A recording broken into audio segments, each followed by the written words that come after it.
Der Mats ist ein grosser, liebenswürdiger Kater. Er wohnt in einem kleinen Dorf, in einem herzigen Haus.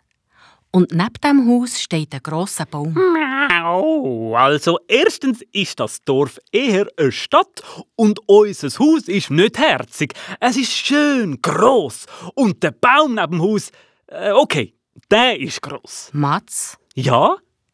darf ich jetzt weiter erzählen? Ja, okay. Hat es echt noch Futter im Schälli? Also, der Mats ist das Haustier von Jonas und von der Annika. Die beiden passen gut auf den Mats auf. Aber in diesem Haus ist die Katze nicht das einzige Haustier. Der Jonas und die Annika haben im Terrarium noch einen grossen Schneck, der Freddy. Hey, Schneck! Hey, Freddy! Hör mal! Was ist? In einer Woche ist mein Geburtstag. Ja, das geht noch lang. Ich sag immer, Vorfreude ist die grösste Freude.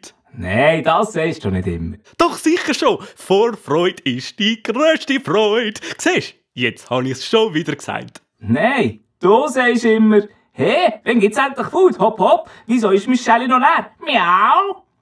Das ist, denke ich, Vorfreude. Vorfreude aufs Essen. Nein, das ist Ungeduld.